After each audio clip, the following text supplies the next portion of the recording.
Hello, welcome back to the Inner. Today I have with me my brother, Jaysen Edwards. Uncle Ma'at, how you How doing? you doing? So how are you? How have you been?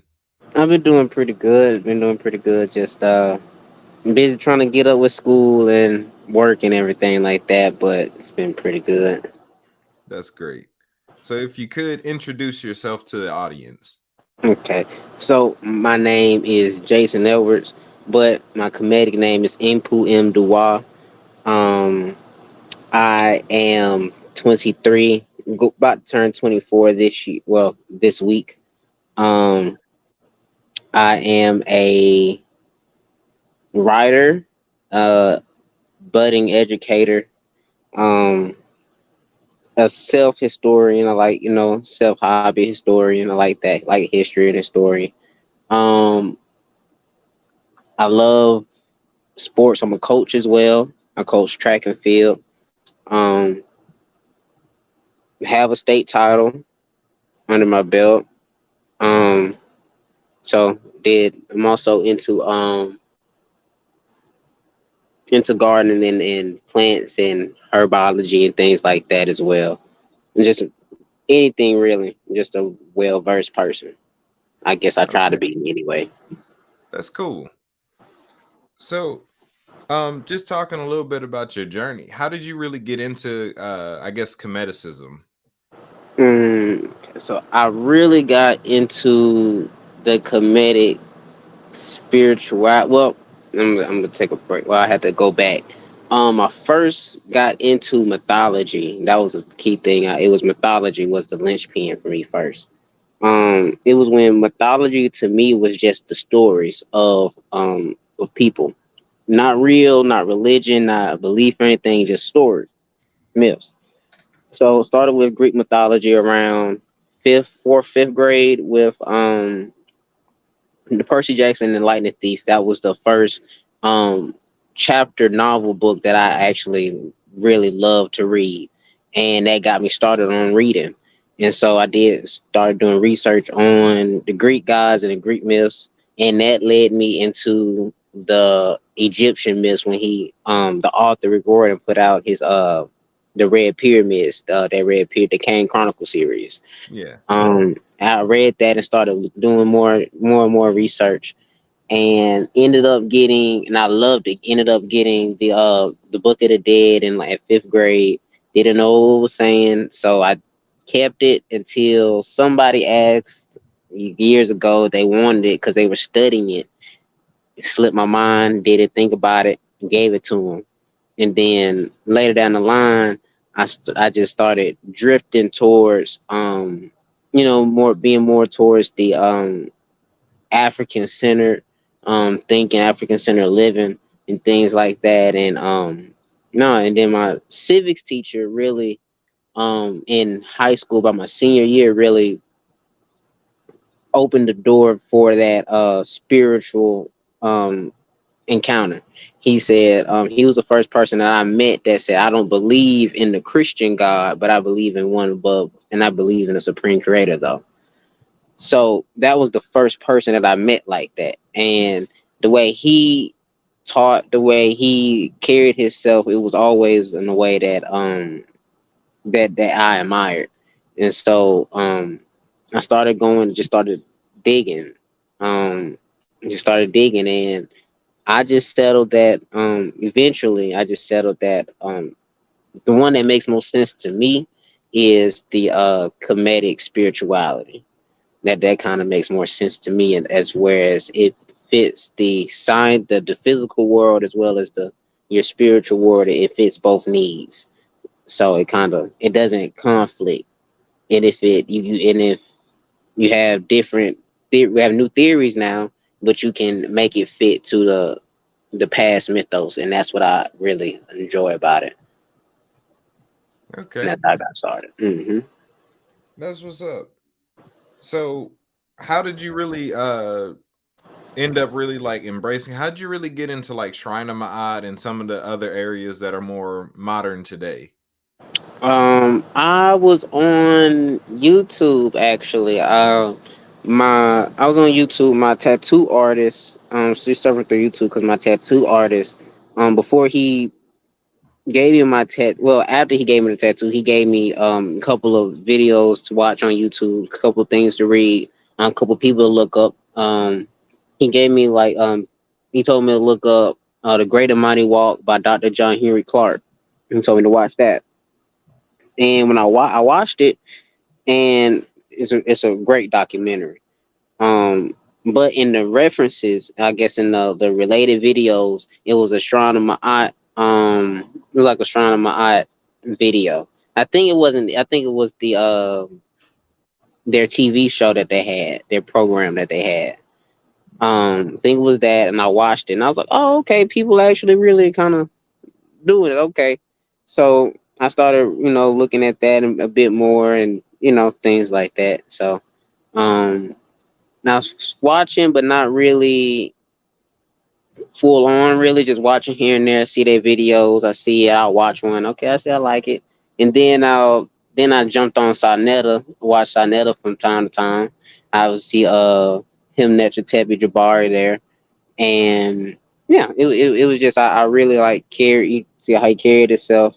Um, yeah, it was just like okay, I'm seeing it more in the community, and I'm seeing more people with with the imagery. I'm seeing that now, and so it was just kind of there for me. So I just kind of went to that. Yeah. So, um, how'd you really like get into? Well, I guess you kind of answered that a little bit, but now that you're kind of like in the Shrine of Ma'at now, like you and I are part of the same group. Um, for one, how's the fast? Like, how's this 2 week in restrictive diet and fast going for you? It's going good. I just haven't eaten. Yeah. I just haven't eaten. I think that's a bit easier for me because Yeah. I fast. My appetite's not really there anyway. I'll probably eat once or twice a day at the most, and so it's just easier for me to just not eat instead, and just kind of besides just kind of teasing myself really because when I do eat, I eat a lot, so that kind of balances it out. So I just haven't been eating, but it's been pretty good. I'm been pretty good. Yeah. It's been I'd say the week when we were eating food was rougher for me, like the Hmm. vegetable, because on a regular week I'm a vegetarian. Mm, Going raw means I can't cook right. anything, which means I can't really fix any of the food that I'm used to eating. I'm like, I got broccoli, can't steam no broccoli. I got spinach, can't warm up no spinach. So this week's been a bit easier for me because eating nothing has always been easier for me. Hmm. Like I've lost so much weight. I haven't been this small since like high school. Yeah, then I try to gain weight a little bit, but it just I don't know. I just forget to eat. That's just probably my problem. I just forget.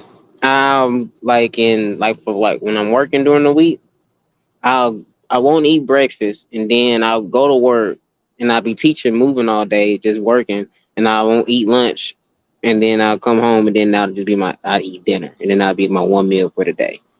So that's kind of not really healthy, but that's how I've been. Got to do better with that though. Yeah. So you mentioned you a teacher. What subjects do you teach? Right now I'm a I have been a long term substitute for special education Okay. for one whole year. And then I have been subbing for this will be my third year subbing, and so now I'm just subbing from here and there, filling in positions, and then doing ISS, in school suspension. But Okay. but when I say subbing, I don't mean like just sit in the desk and just hand out work. I actually teach. I teach. I do the work. I teach new concepts and things like that, and just try to get the kids new information that they wouldn't normally get in school or at the grade that they're in. in the community. Um, and so I just go to around in different classes when I don't really have anything to do. I'll float around, help out. Um,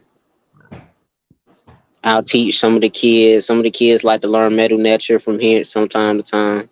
I'll teach them that. I'll teach them culture, things about Africa, just the different tribes of Africa through this YouTube channel, Fearless and Far. I don't know if you've seen that YouTube channel, but it's a great YouTube channel. He'll go to he'll go to different indigenous tribes, different indigenous communities, and he'll film it and just do what they do, go into the culture, and like no over commentary about what he think or nothing like that. It's just that he just show you what it is, and then that's just that. So I teach them that, show them that the what you think the world is isn't what it really is. And so trying to open them up a little bit more, and so yeah, but I plan on, after getting my degree, my bachelor's degree, I plan on doing maybe teaching English literature with hopefully I want to do like English literature or history, but I kind of also want to do some AP classes, teach because African American African history are AP classes now. AP the AP Association approved that, so it'll be school wide, nationwide next year. So I want to teach that. I also want to teach creative writing. Um, because that's something that's I feel like that's needed. Yeah, People need to learn how to, or well, even if people don't write, people, I guess now the kids in this community don't have their creativity is stunted. Is, I guess, the best term I could use, unused. So I want to get that, to get that ball moving, get them to use their brain in different ways. So yeah. yeah. Yeah, I respect that. Like that people teachers like you are absolutely needed. Like I could say that I like going through school, I was really feeling like I was tolerating the school system because I did most of my like learning outside of school. I did most of my Hmm. research and studies when I wasn't there, and it was really like I was just going through the motions because that's where I was supposed to be at. And that's why a lot of things happened in public school because they weren't actually teaching interesting stuff, any of the stuff people wanted or needed. And like you Hmm. said, they weren't really pushing for creativity. They were really just focusing on teaching us the test. Right. Um, and it's good to hear that they got people like you out there that are trying, with as much room as they have, trying to implement some real like healthy teachings into the curriculum where they have Hmm. gaps. Right, right. So and I've just the first couple of years, I just been teaching, I guess, with whatever curriculum they have. You can teach whatever you want to teach within the curriculum. Hmm. So if you want to teach, say we talking about Africa, and we talking about Egypt, because Egypt is one of your they put it as the Middle East, but it's in like the little Africa, Middle East, Northeastern Africa. So we'll go into that, but then I can go into that, but then correct the text that's in the textbook. But then you still have to let them know what's going to be on the test, right? So it's like this is going to be on the test is going to say Egypt, this, that, and the third, but this is what it really is. You see, you Hmm. have to learn you have to teach them like it's two different things that you have to know. It's the official type of like this is what the consistency is, but then this is what it really is. So if I say the Vlad, so I guess something random, I guess like Vlad the Impaler. We're talking about Vlad the Impaler in Yeah. Romania, Transylvania. So we talk about him, and it says that he did this, this, and this, and this. He was a bad guy, but then when you go into some other sources, it'll say that he was actually defending his country from invaders. Mm-hmm. So it's kind of like what whose side we getting it from, right? It's always sides you're not hearing other stuff from. So try to keep them, get them an open mind and like just trying to. But that's the important thing because they'll read something and then they'll go with it and they won't ask questions about it. Ask questions. I always tell them, please double check everything you hear and you read, even if it's come from me. Don't believe nothing I say. Don't believe nothing I look it up. And that's the same thing my civics teacher told me. And then that's what got me on this path. Is just like, hey, question it. Like it's okay, question it Yeah. because people have have motives. People like to hide stuff, cover stuff up, switch stuff around, make stuff political. They like to use stuff like that. So you have to learn how is used to be able to not be played by it. So it's kind of what I'm trying to get into the community, but they love the kids. They're a great group of kids. Yeah. Critical thinking is absolutely necessary. Like that's the ways, and like you were presenting, sometimes you have to read between the narratives to find the truth. In order to find out what happened, you kind of have to piece together some things that might not be directly told. Mm-hmm. Like, for example, something that I found out on my own that I later found out most people did not know was that black people were already in America before the slave trade, that Africans Mm-hmm. were already here. I understood that because I understood the history of the Native Americans, and that not only were they throwing Africans onto plantations in the Americas, they were throwing natives onto those same plantations Mm-hmm. who were also African. It's just they were here first. I actually got something about that. I was actually doing some my work for my class, and it was about the social construct of being a black Negro, nigger, whatever, black. Yeah. So and that goes back to, and I found out the source of it. That doesn't go back to the source of the white guy that's in the 1600s that people say that made the term black and white. Um, it actually was from 1445 when the Prince Henry of Portugal, he had a guy named Zerara.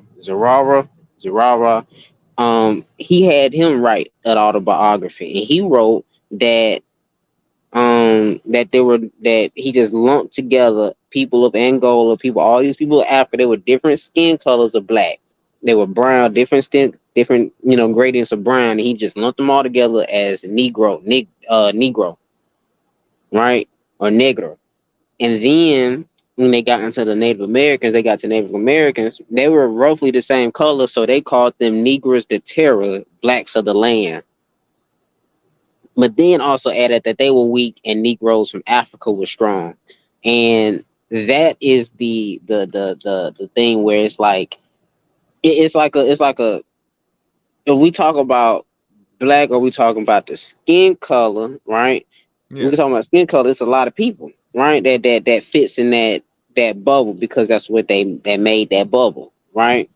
But they didn't account the fact that of like landmass or like nationality or things like that. They just looked at, okay, you dark skinned, you a Negro. Yeah. You just so happen to be a Negro to terror. You see what I'm saying? So it's kind of that's the also the type of stuff I like to teach. Like, okay, you got these different these different terms. So like because it's just the perception of it changes.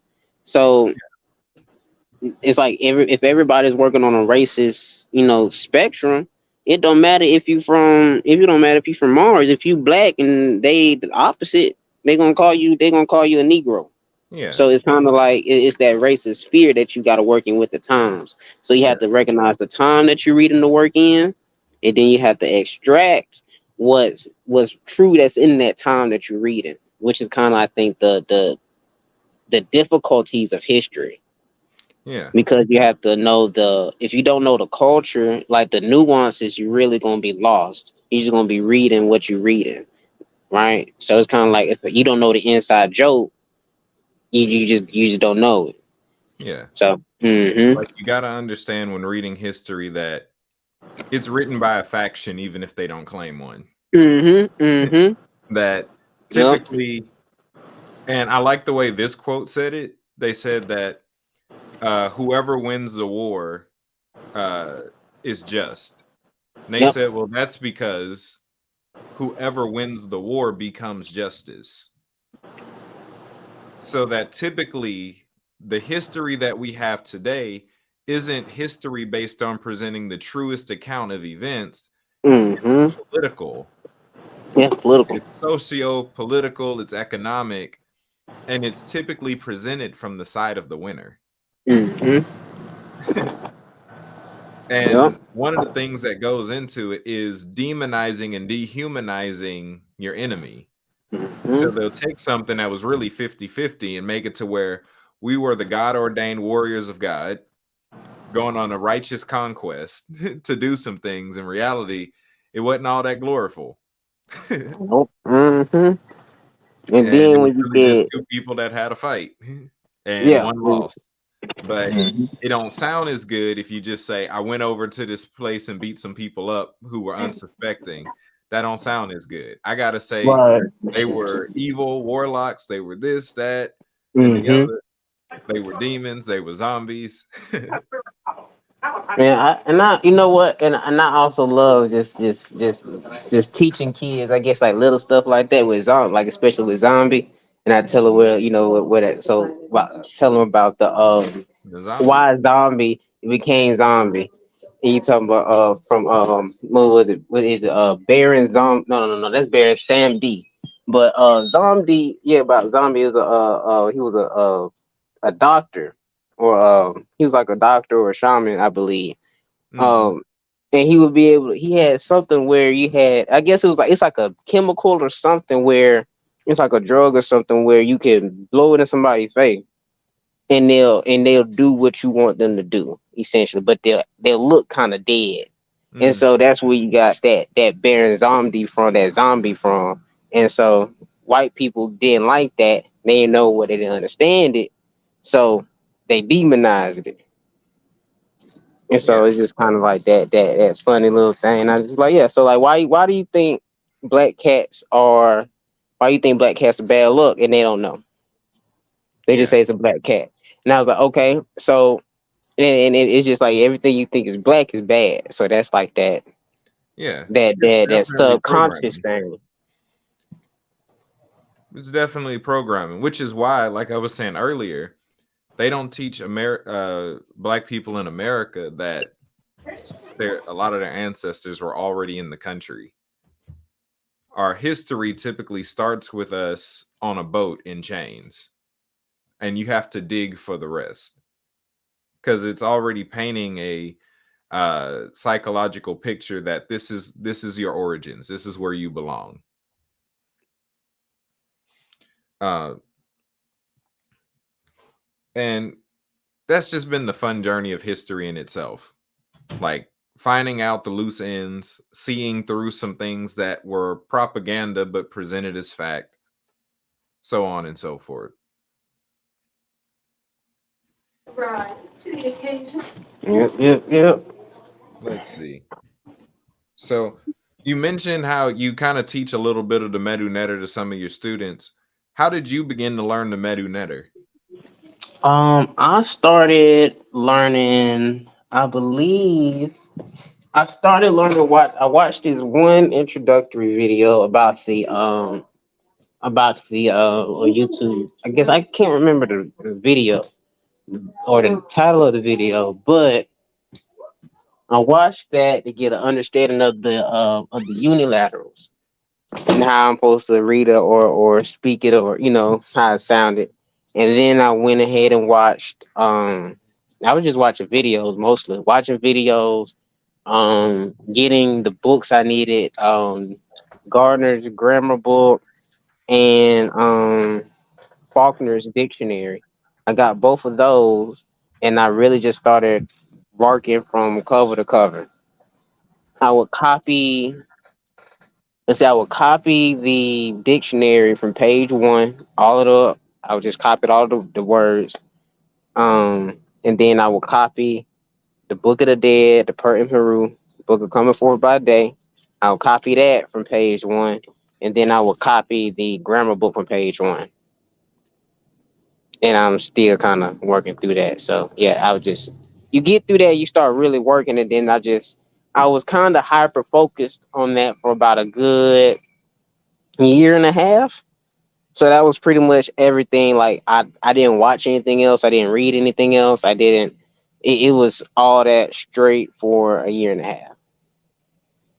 Like no Okay. TV, no. If I was on YouTube, it was Medu Nature. If I was reading something, it was a paper, it was a the grammar book or the or some Stellas or some. I would just go online and just read what I could read, and so yeah. Yeah. So, what are some books or some teachers that you would recommend for people who are also trying to learn the language? Like, I have, just from asking people in the culture, I got Dr. Raketti Amon's book on Mhm. like conversation and phrase. I got this one. I've been flipping through a little bit. Then Mhm. I got Mhm. Budge's dictionary. But what are some that you would recommend, even if it's like videos on YouTube's or something like that? I recommend Smash Rockwell. I recommend his videos, 100%. Um, his videos are really thorough. He goes through the text. He gives you a nice little he gives you a good lesson. So you can go through his videos and pretty much he's not really gonna have a step by step like step one, step two, step three.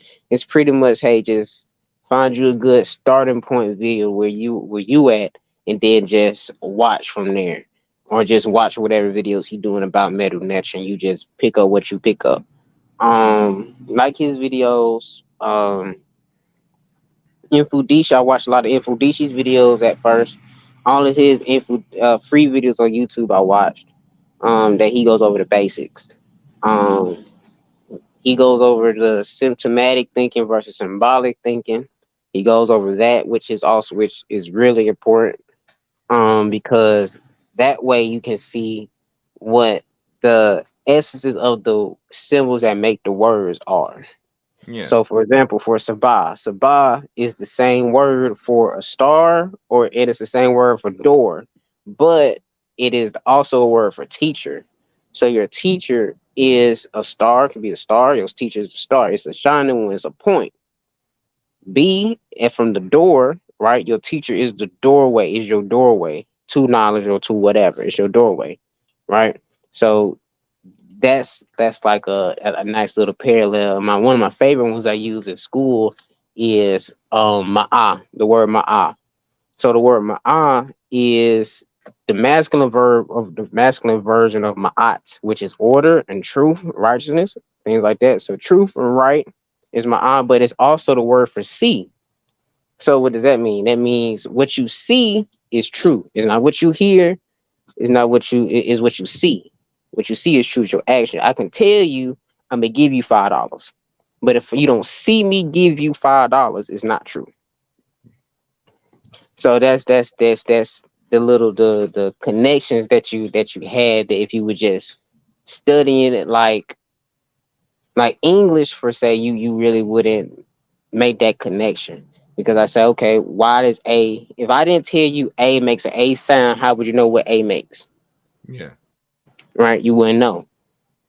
So, but versus the the metal nature, you can see either the hawk vulture or the arm, right? You can see that. I could say, okay, the foot is a B, right? You slam your foot down, it makes a buh sound, and it's also mean in place because you put your foot down in the place. It's like I'm in this what place. So it's kind of like that linking connecting words, like linking concepts to words, and not or even just the letters. And so I that's the yeah. Yeah. I believe a lot of people underestimate just how scientific the Africans were and still are. Like to have fully studied nature enough to build your entire civilization around that deep understanding is phenomenal. Yeah, and so like I guess in a lot of books that I've in a lot of book in the Egypt books and things like that, they tell you that they didn't have abstract thinking.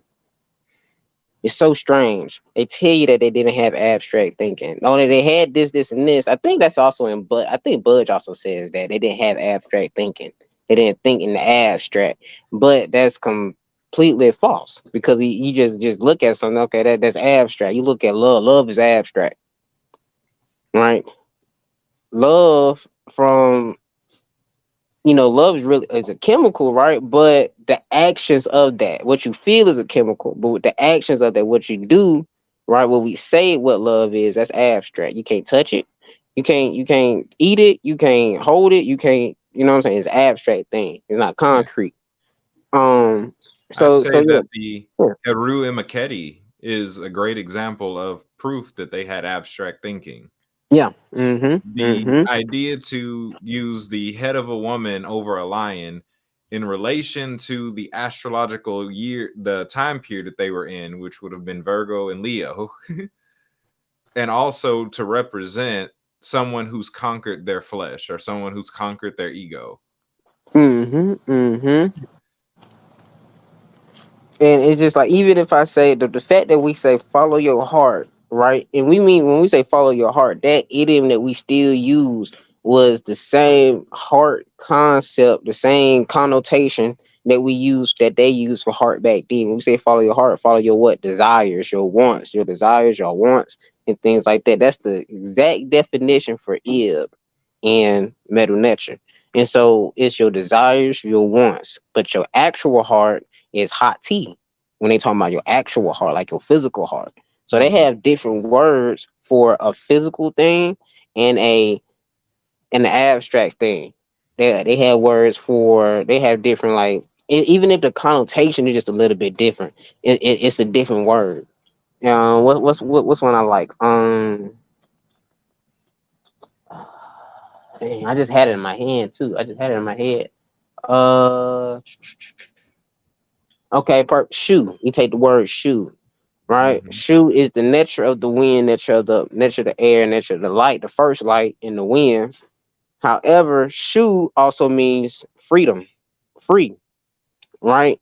Because the air is free, free like the air. I want to be free like the air. I want to be free. That's we use that today. We use those connotations today, and so it's still those abstract thinking, those abstract concepts are still transferable. So yeah. Yeah, I like that. So let's see. Continuing with the topic of like comedic culture and abstract concepts and things like that, the way that they taught typically through story and things like that. Could you talk about the story of Asar, Aset, and Heru? Yeah. So the story of Asar, Aset, and Heru is a story about um kingship for one. It's about kingship. It's about the transferring of the place of the son as the father, and vice versa, the daughter and the mother. Being you are your father and your father is you, and you and then your daughter, your mother is the daughter and your daughter is your mother. So kind of the same type of parallel you get. They that expounds on how they viewed how they viewed I guess relationships between divinities and even people, because you are your father, right? You are your father, you are your mother, right? Perfect example. Um, the natures will take one at least one aspect from their father or from their mother Yeah, they would take one aspect from their father and from their mother, and that's their what they're over. For example, Asar is the son of Seb, the earth, and Asar is the nature of vegetation, right? Of green and vegetation of growth. That is that aspect, right? That transfers. So so that story also talks about that. It talks about betrayal, and it talks about betrayal. It talks about um punishments for crime.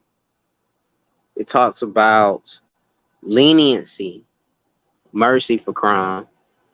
Um, and it just talks about how do you complete something that somebody has left beforehand? How do you avenge? How do you continue something?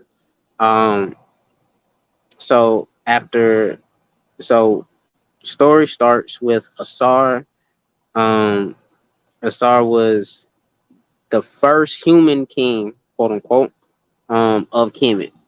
So besides, we take not Seb, not those primordial actual those grander concepts, right? We have the more human concepts now with Asar, Os, Nebuchadnezzar, Satesh. Um, those are your more human concepts. So Asar being the first, being the king of Kemet, he they said that he taught agriculture. He brought agriculture, brought grapes and wine, bread, and he was going to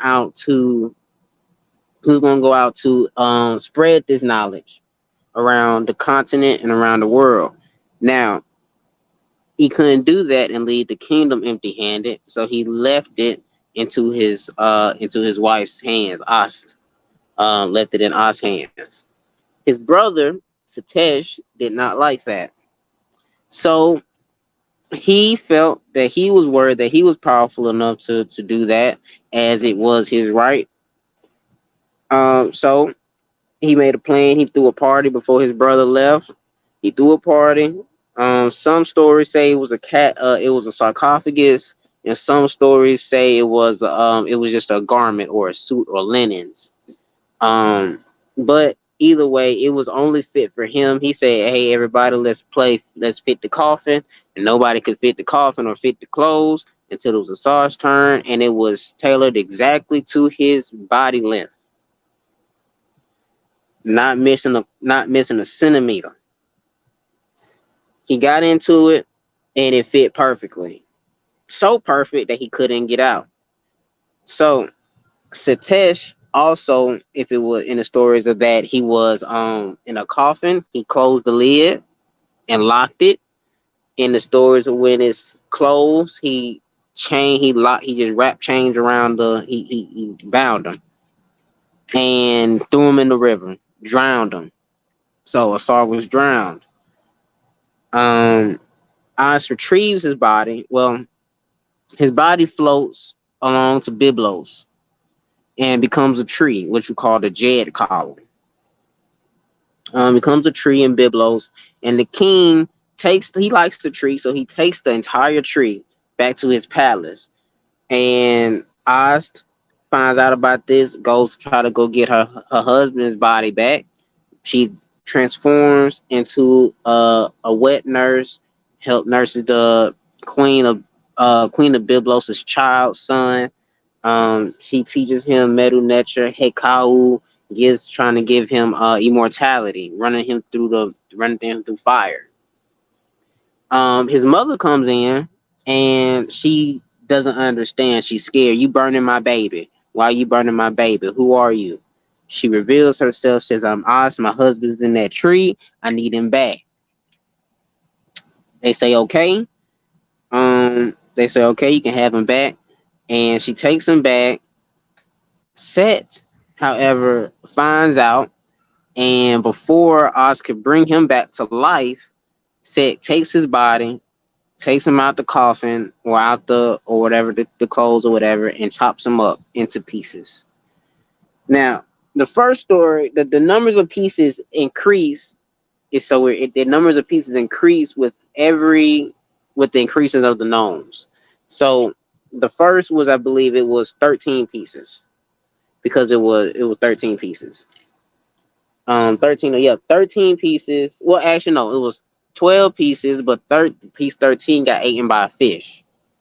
And so those were the first gnomes of Upper Kemet. Mhm. Okay, like the first two gnomes of Upper Kemet. Well, the first gnome of Upper Kemet, the first couple gnomes of Upper Kemet. Then it increases to 40. Then I think it increases from 13 to 42 by the end of the Ptolemaic period, and those encompass the entire all the gnomes of Kemet at that time. 42. Um, and cuts them up in those pieces and ships them down the river, and they get scattered. Ost is distraught, and so she goes to Nebuchadnezzar, and Nebuchadnezzar is the wife of Satesh. And the interesting thing is here that they are sisters, and they choose their sisterly bond over the bond of marriage. And Nebuchadnezzar helps her sister retrieve the body of her husband, piece by piece, along with Impu, the jackal. He sniffs out the pieces, um, the arm, the leg, the head, the arms, the hands, the feet, the legs. He gets all of that, and they put them back together. They prepare them. They put them back together. This is where we get the mummification process from. And so this is the what the mummification process, or Sahu, um, is what the correct term is. This process, and then Ast is at his feet. Nebuchadnezzar is at his head. Nebuchadnezzar is fanning the airs of life into his nostrils, into his mouth, into his nostrils. He revives for a split second. Ast turns into a falcon or a hawk, falcon or a hawk, and lands on the fashion phallus, or the fake, or the phallus that she made to replace the part that was swallowed. She lands on that and becomes pregnated with Heru, the heir, which is also a Tsar. So she becomes pregnant with the Tsar. Now, this is where the concept of the God, the Father, and the Son are the same entity. This is where that concept comes from. Um, so this is where that concept comes from, and so Heru is essentially his father's being. So as he's born, Heru is born. As is on the run by Satesh as he looks for her. Satesh sends out scorpions, 7 scorpions, to go find and kill Heru. They find him, and they sting him. Well, some stories say it's a snake. Some stories say it's a scorpion. However, he gets stung and he dies. Oz cries and she cries, and when she cries, the sun stops.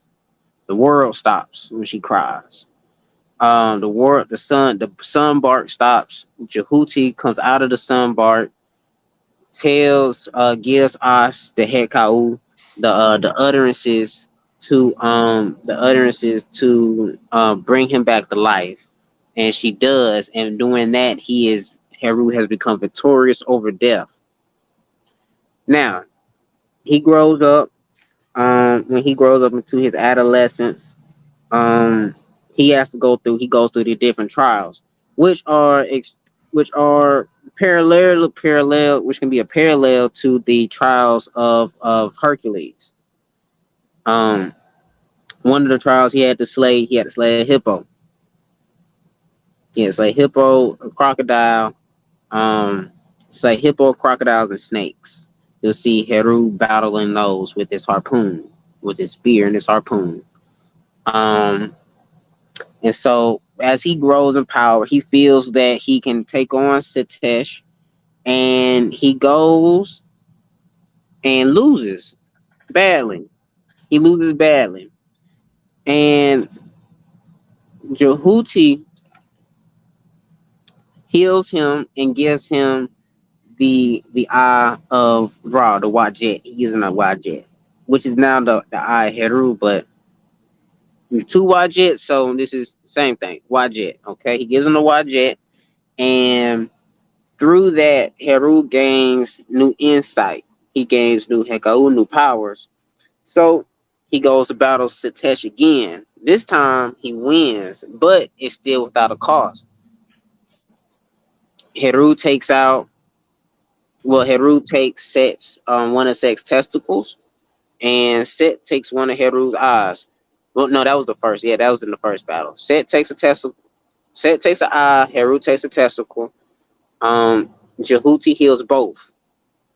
Jehuti heals both of them, and when they fight again, Heru wins. And before he kills him, he does not. He stops and restrains him and takes him into the court of the Necheru. Takes him to the Hall of Ma'ati, where he's held trial. And there, when he is held trial, he lets out a bunch of obscenities, falsehoods about Asars and Oz, saying, "Oh, Oz cheated on Asar. That's not his son. Heru's not the real heir." Yada yada yada. However, it was found that he was lying, of course, and that Asar was deemed Ma'at Heru, true of speech and true of voice, by Jehuti, and he was therefore declared king, and Set was ordered to be the bearer of Asar. So so Set was transformed into a donkey, and Asar sat on Set and was declared king of the Necheru or the Duat. So, and this also goes into the stories of the forms of Set, where he is forced to be the sail of Asar's boat, and also the defender of Ra's boat in the Duat. So he is forced to do that. He is not doing it willingly. That's his punishment. He goes, he does that, he defends Ra, and then he goes back to what he does. Go back to being thundering. So that's the story of Ost and Heru in a nice, I guess, a generalized way, nice little short version. But Yeah. yeah, so that's the story about those different concepts and things like that. So shifting just a little bit, what does practical engagement in, I guess you could say, comedic spirituality look like for you? Practical engagement.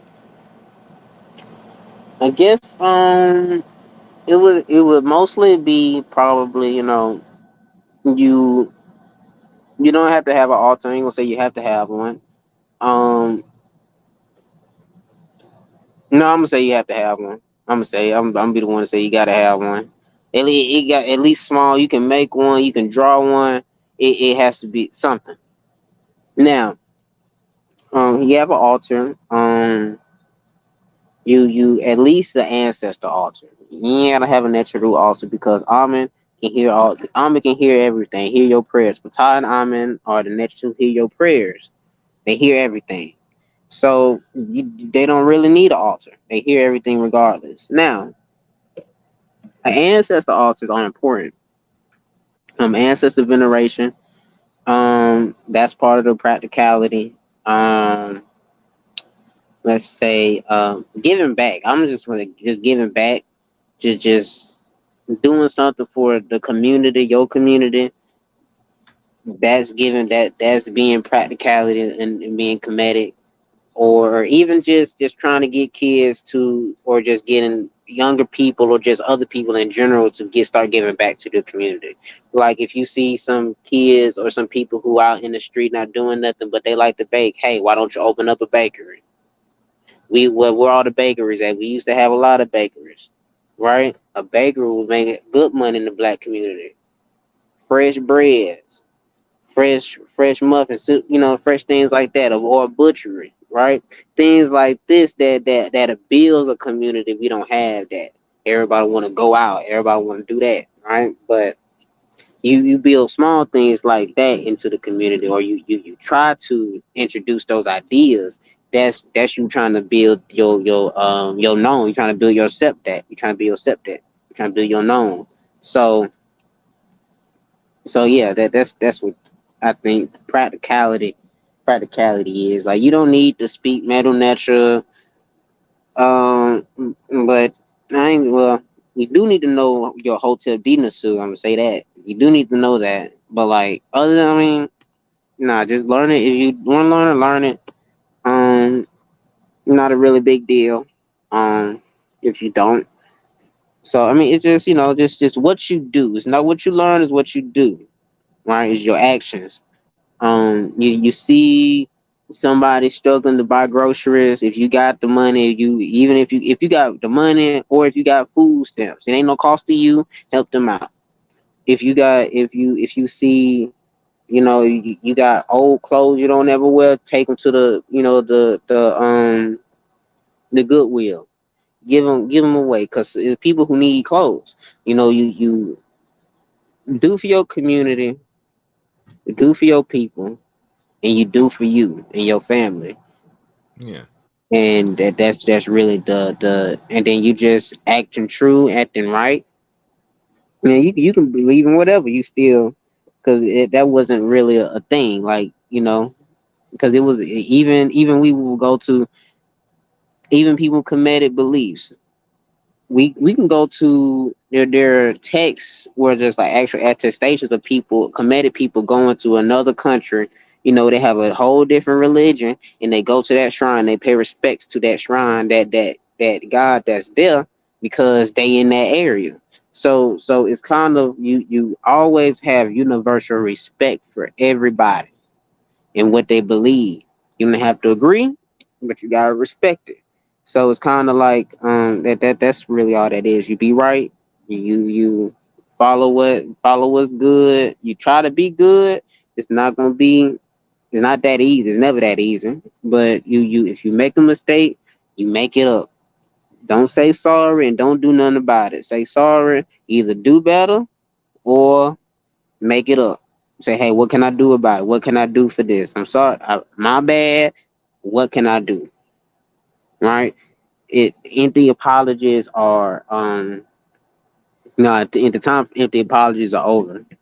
Empty apologies, they don't do anything. It's just people saying I'm sorry for stuff. It's that don't cut it no more. We gotta do my, we gotta reciprocate. We gotta balance the scales out. That's why I tell the kids, you do something bad, don't just go and apologize, but don't just apologize, do better, Okay. right? Or don't even make the same mistake. If you come back in here to this ISS room, it better not be for the same reason. It better be for something else, right? Because what's the definition of crazy? Doing the same thing over and over again, expecting the same result, and it don't work. That's being crazy. If you keep doing that, you're doing something wrong, and you keep coming in here, you confused of why you coming in here. That you just crazy. So that's be good, put your best foot forward, you do right, and it's just everything will be all right. That's lit. That's being practical. Practical. Yeah. So, in similar fashion, what have you, in your studies and even in your personal life, some of your experiences maybe, what have been some ways that people have engaged the Netaru? Um, I've seen people. Um, I've seen people. I guess. Well, I've heard people say that they talk to them. I guess like when they talk back. Um, some people say they see him in their dream. They'll see the nature in their dreams. They'll say, some people say, they're just, they feel it, just things like that. Um, and I mean, it's all how do you experience how you experience this is unique to you. You know what I'm saying? I can't tell nobody. Oh, I haven't had adventure come in my dream, but I can't say that ain't true, right? I can't say I haven't heard a SARS voice, right? Literally, I haven't heard that literally, but I can't say that don't happen. Can't say that because I that's not me, right? That's not my place. So, but if the message is the same, right? If we just ended up the same place, what's the point, right? There's different ways to skin a cat. That's what my mama always told me, right? Taking two paths just end at the same place. Don't matter. You still there. You got to the point. So it's just me personally. Nah, you muted yourself. I see through the. I'll say me personally. I see the natural through. I interact with them through nature more mostly. Um, when I can go throughout. I wake up really. Sometimes I wake up at 5 o'clock in the morning. Sometimes I wake up at 4 o'clock to see the sunrise. Why? I have no idea. I just wake up like that. Sometimes I'll see. Sometimes I see a hawk or a falcon flying over on my way to work during the day, during the morning. Sometimes I'll see it. I'll be like, okay, that's Heru. Um, Sometimes I'll see, just the fig tree and how the fig tree, grows, and it was going to die, but the fig tree came back to life. Fig tree was dying, but it came back to life and started producing more. Started producing. So that's and the fig is the sycamore. That's the tree they talk about in the root. You get to the sycamore tree, right? The tree of life. That's the sycamore. So that's the so I can interact with that. I can look up and see Orion. I can look up and see Sa. I can look up and see the Duat. Right. I can interact with. I can really interact with that stuff. Like I can see it. I know my directions without a compass. So it's I know where the sun at. Okay, I know I'm going east. I know I'm going. If I'm driving down the street and the sun in my face, I'm going. Really, I'm going. If it's 12 o'clock, I'm going south. Mm-hmm. Right. If it's 12 o'clock and the sun is in my face and I'm driving towards the sun, that's south. Right. If I'm driving and the sun is in my back and it's 12 o'clock, that's I'm going north. If it's in the morning, the sun in my right side, that's east, left, west. So that's kind of your how you can figure out your natural world better when you understand what the next route immaculate encapsulates, right? So yeah, that's just kind of like that. Like they say, the bones of Shu are the clouds in the fall. Those are the bones of Shu. So you can interact with those. You can make a connection with those. They're always there. They're always here. So yeah. So that's just my personal opinion. That they really just you interact with them on a daily basis. I like that. Hmm. So there's something that you brought up, and we talked about it a little bit when you mentioned it on one of our live classes. Hmm. I'd like for you to kind of share on that a bit here before we begin to close, and Hmm. that's the topic of Asar and how they would make a certain type of bread in order to as a part of one of their rituals, the ritual feasts of Hmm. Asar. Hmm. So this is during the Koi Hack Festival that starts late November. Starts around late November. Goes into December.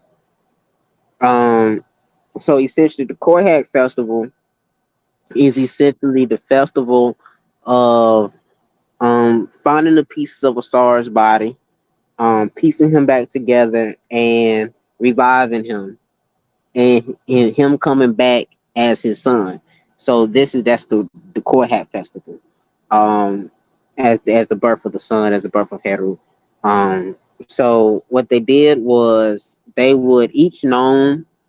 Um, well, the temples of each gnome would get this grain, make the dough, and mold a section of like a piece of the leg, or the gnome that like the each gnome had a certain piece of a SAR's body. So the gnomes that had the piece of a SAR's leg would make a leg.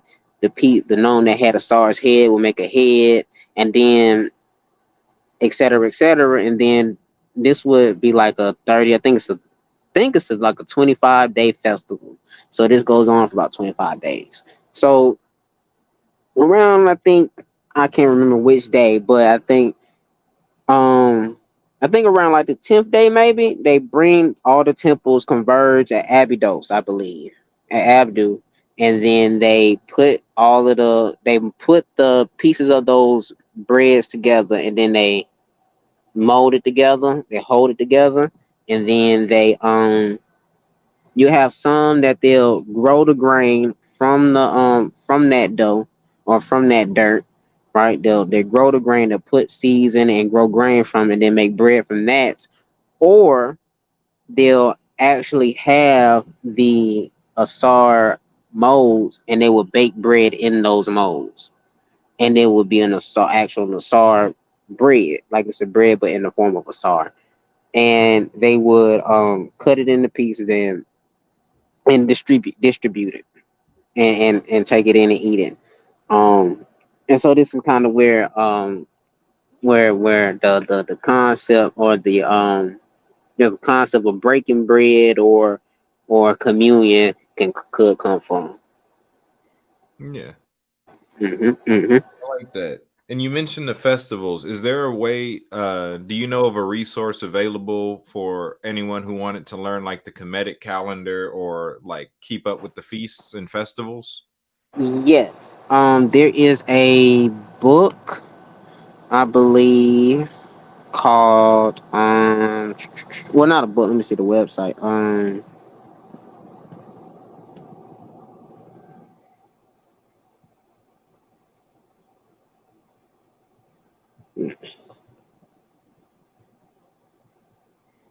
So the I will go to the University College of London, their website. It'll be festivals in the ancient Egyptian calendar. You can look that up with University College in London. It'll be probably the first thing that pops up on the Google search. Okay. And they give you they give you your calendars, your months, your and then the holidays throughout that month, or throughout that year. So for example, this month was the month is the month of Jehuti. Um, Day one was the opening of the year, birthday of Ra Horketi, right? Day 15 was the offering to Hapi and Eamon. Day 17 is the Wag festival. And so the Wag festival is essentially the death of Asar. Okay. Um, Day 18 is day 18 is the Wag festival. Day 19 is the Jehuti festival, which well, no, you had the Wag festival, Wag and Jehuti festival, the drunkenness, and then you had the Great Procession of Asar on day 22.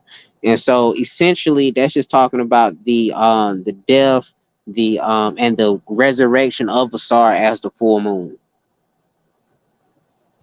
And then so you have the Wag festival, and then you have 3 days until the full moon, and then that's the resurrection of Asar, which is the Jehuti festival. Okay. Hmm. Yeah. And when around it, I guess in our calendar, when was the first of the year? The first of the year coincides with the rise of the Septet, so it varies depending on where you are. For me, it was August the 4th, I believe. I believe it was that first full moon. Well, it was like the first. It wasn't the first full moon, but it was around. It wasn't the new moon. It was the I don't know, it was around like the first or I want to say the 3rd or 4th of August, I believe. For me and like if you're in Alabama, because we're on the same latitude as Egypt, essentially.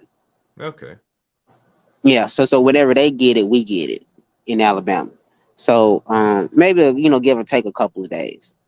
Um, versus like if you're in Chicago, you get it on the 14th. It was on the 14th in Chicago. Okay. But normally it's the rise of the septet, and then you have 10 days because you get your deacons. Each deacon reigns for 10 days, and then after that 10th day is normally your new moon. Not yeah, your new moon, which starts the new month. Well, the month or the. You have the rising of septet or Sirius, and then you have your days outside of the year, and then you have your first month, which is going to be that new moon, and then the WAG festival is going to be on that 15th, which is the full moon.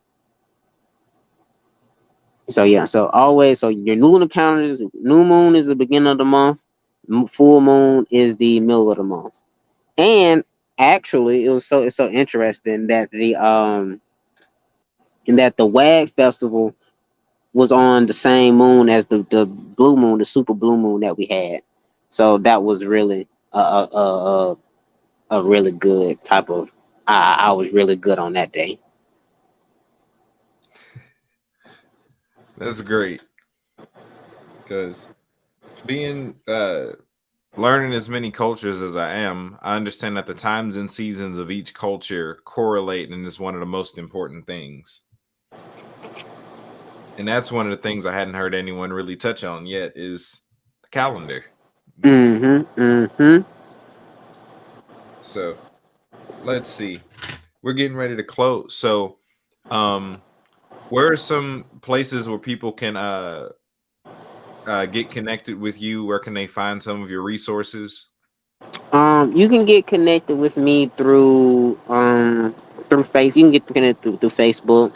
Jaysen Edwards, Jaysen Edwards, Edwards. You can also get in touch with me through Instagram. I have a couple. Um, you can get in touch with me through my writer's Instagram, Jaysen Edwards, same name, first name, last name. Um, might have no, yeah, just first name, last name, and then my private Instagram is one rich J with the C as an X, so one RIXH.J. That's my private Instagram, and my breeding my dog Instagram is Ichiban Akitas. ICHIBAN AKITAS. Ichiban Akitas, and you can find any information on. I would recommend getting Scribd. I would recommend getting the app Scribd if you have like an Android. It might be on Apple too, but definitely get the Scribd app. Even if you're not looking into Egypt or Kemet or anything like that, it pretty much has whatever books you're looking for, free to download. Well, free to download if you pay $12 a month, but that's a good deal. So definitely do that. Also, the if you want to look at primary text from what the actual people of Kemet said, go to your it'll be the Egyptian text corpus. Yeah, the Egyptian text corpus.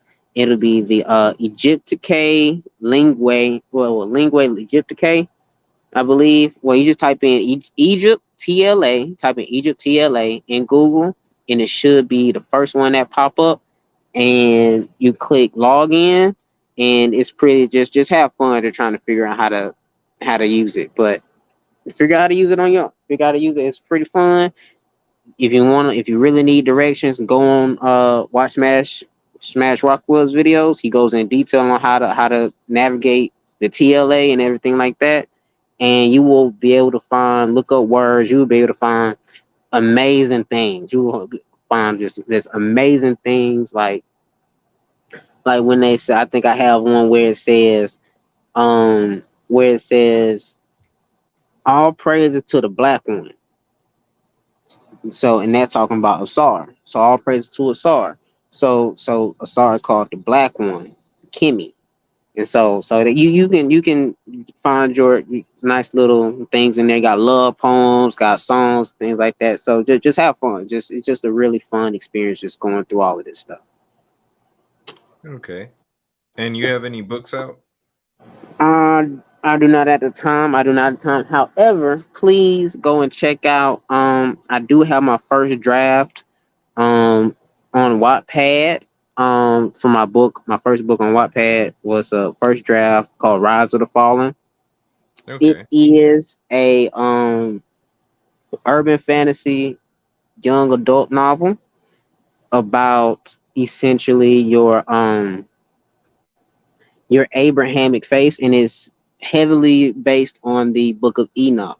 So I think it's a pretty good introductory to the series, which goes into the mythos and the cultures of the world, how we all of us can side together no matter what we believe, we can side together and fight against these forces of evil, these forces of Isfet, right? Because that's the goal that all of us have. We don't want to go into deprivation. We don't want to be evil. We don't want to be bad. We want to live a good life, and that's the we should all be joining and fighting for. So we don't have to believe the same thing, but we all gotta stand on the same thing, which is stand on righteousness, stand on my that we all gotta stand on that. So yeah. Yeah. I again super beneficial. Similar to you, I started studying mythology when I was younger. Like same books, Rick Riordan's Heroes of Olympus and the Kane Hmm. Chronicles, the Percy Jackson series, and eventually like the Nicholas Flamel series, which I Oh yeah, actually I haven't love. finished. Oh man, that I read. I think the first two. I haven't read the third. I haven't read the last one. Yeah, there's like six, I want to say. Yeah, six. I didn't know he made all. I can. I'm behind. Yeah, I want to say I made it through the first four. Oh man, I just read the first two, and now I think that was about it. I think. Yeah. So that type of stuff really does pique people's interest because it puts it in a setting. And that's what I liked about Rick Riordan and the I forget the name of the guy who wrote the Nicholas Flamel series. I believe his name was Scott. No. Nicholas Flamel. Um, Man, I had that book. I actually had that book. Hold on. Let me see. I actually had yeah. that book. I It's love that over on my series. shelf, but I can't see it. It's covered Man, by that something. got man, and that book actually got me interested in learning about alchemy and the hermetics and the things like that, and that also kind of led me into to Kemet too with the the people who say your hermetic things like with your Houthi and Michael Scott. yep, Michael Scott, Yeah. yep, Michael Yeah, Scott. because what I loved about it so much is that it put the supernatural in a familiar setting. Hmm. Instead of it being far off in the past where we can't relate, they put everything in the cities where we're very much familiar with, Right, and make it like a bit more believable. And another thing that I kind of noticed is that I kind of changed in mind is that when you read those books, it's a line between the reality and then the supernatural, natural and supernatural. Like it's like they either have like the mist or like something that's keeping the normal people out of the loop from what's going on in the book. Yeah, And in mine, I take that out. There's no divide or anything like that. You see what's happening on the real people, like the collateral damage that has impact on the rest of the story. So, for example, I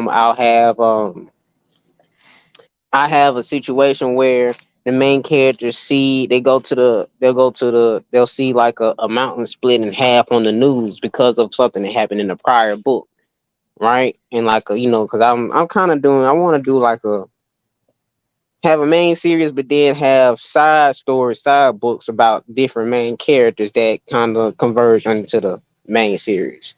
And Yeah. so one of those books I have something about Mount Fuji split in half, and then the main character see it on the news, and then they go investigate. And so it's like those type of things that really happen in real life with things going on with the supernatural. So I kind of want to bring that into the genre of that urban fantasy genre, which kind of has that staple of having that divide.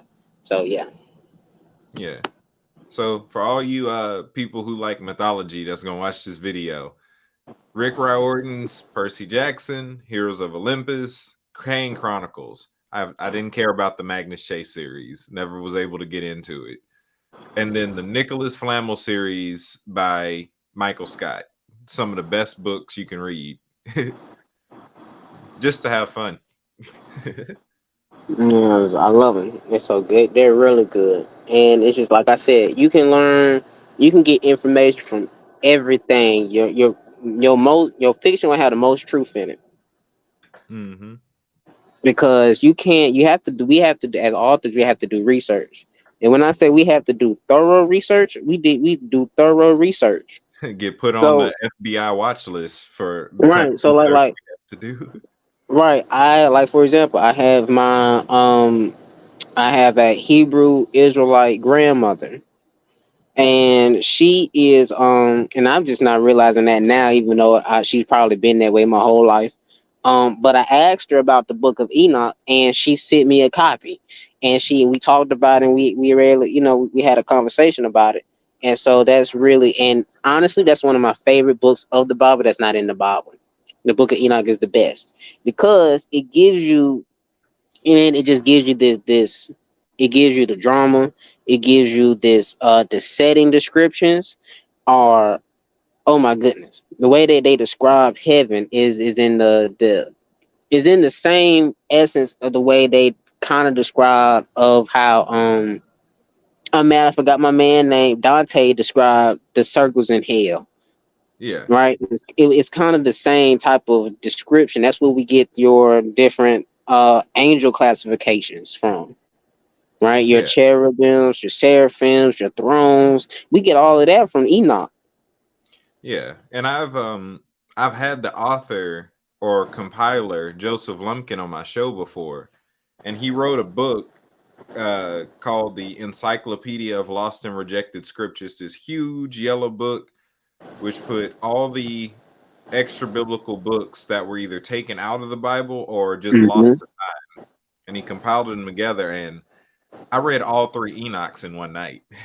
Oh Those man, are some of my favorites. you know what I'm saying? Yeah, they're so good. And then the battle between the war that God made the giants have between themselves was man, that's one of my favorite things because that kind of gives you back to the gigantomancy in Greek mythology. That kind of Yeah. gives you, it kind of goes back to that. And then it just gives you a lot of things to think about. Like you get Azazel being a scapegoat, man. It's like Yeah. crazy. Like Azazel he didn't even want to do it for real. Yeah. That's the Because crazy you part. in doing some of these studies, you find out why, like, where certain references come from. I've been hearing the name Azazel my whole life in fiction. Hmm. Wasn't until I read the book of Tobit, I was like, that's where they got that from.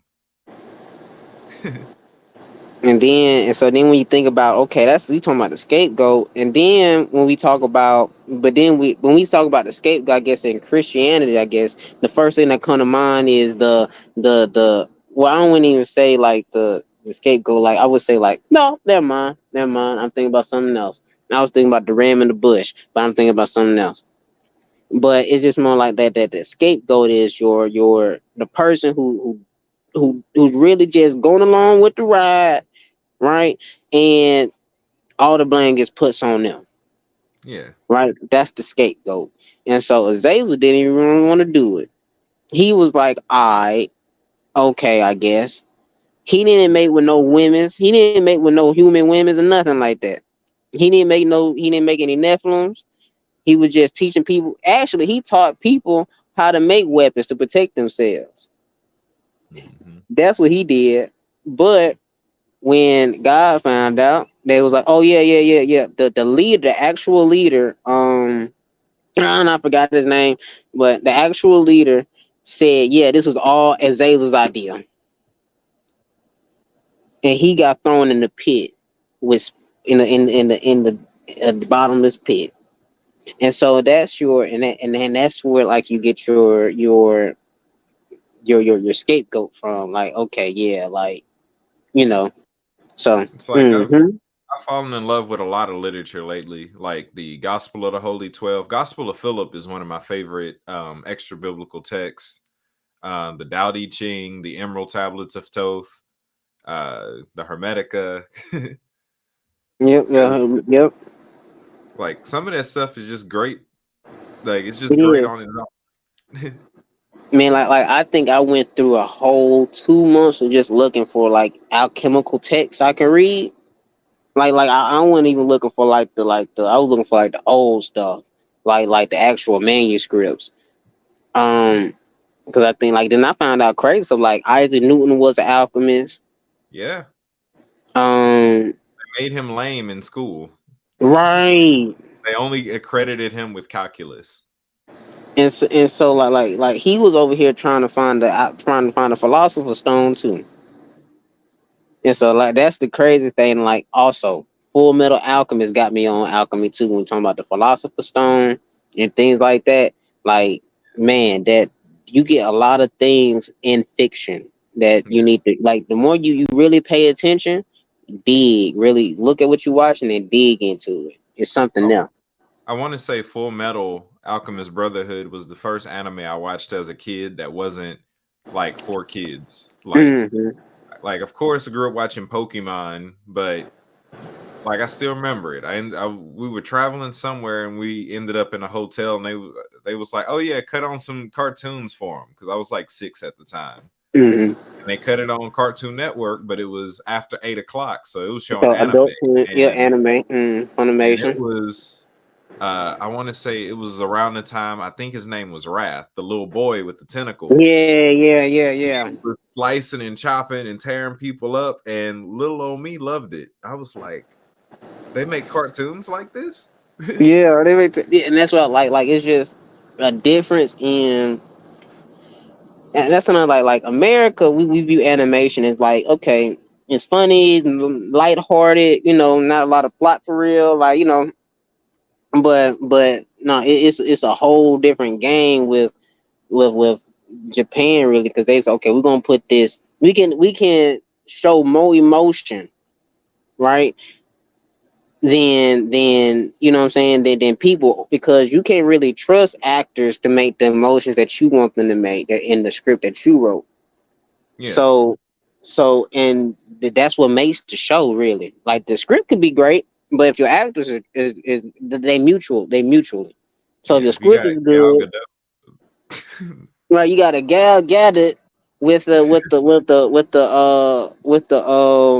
the Godfather script, yeah, right? I mean, you might as well not even watch them. yeah. But you get what's my man who played he just had the Oppenheimer movie and he played my man off the I don't know if you've seen the show You're talking the Josh Peck? Peaky Blinders. The Peaky Blinders, I guess the I don't know if you've seen that show. Oh no. The yeah, I guess it's the main guy of the Oppenheimer, that new movie. Let me The see. lead. Oh, Cillian Murphy. Yep, Cillian Murphy. You put him in a movie with a script like what's a movie with a bad script? Suicide Squad. Yeah, Suicide Squad was a bad script. It was a bad script. But the emotions, the acting was pretty good, so I enjoyed it. Okay, even worse, Batman v Superman, where Oh the script yeah, just did what it yeah, wanted. yeah, yeah. And then it's just like a lot of those things you can't control, right? You can control in anime, like in lighting. I mean, I ain't gonna talk about the lighting and be Batman versus. I'm not even gonna talk about the lighting. I ain't gonna talk about that. But It's just you can control those things, and if you can control those things, you can It's you, like you what? can Like really they filmed the whole movie like that. yeah, we're gonna turn the lights off. And so yeah, it's just you can do those things a bit better. So it's just like you have more control. You can move the way you want to move, and but that's our goal with life. So. What do you think it'd be like if they had like a Kemet centered like anime almost? Man, I'm trying to. Man, I'm trying to work on it. That's one of my other. I mean, not an anime, but like a TV show type of thing, type of deal. But I Yeah. think Black Sands is trying to do that. I believe. Um, yeah, I believe Black Sands is trying to do that. They got a comic. They got a comic out. You know, they're doing pretty good with the comics. But I think they might be trying to do anime too. So, but I'm not sure. Yeah, because I was let down when I thought I was getting an Egyptian movie when they made Gods of Egypt. I was excited for that movie for like 5 years. Man, I was sick when I saw it. I was sick.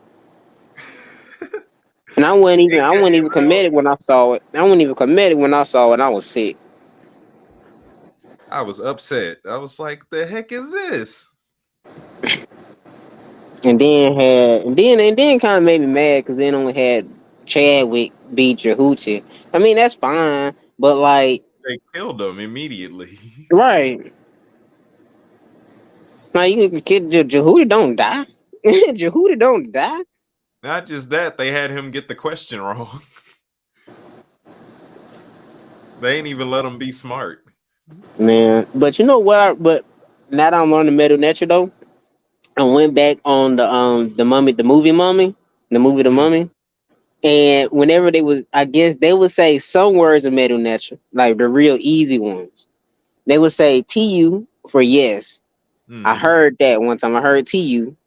I heard like I forgot it wasn't the first one. I think it was like the one where they showed like the girl had to go like the girl going into the going before the scales. I guess it was that one. Or was that the first one? I don't think that was the first one.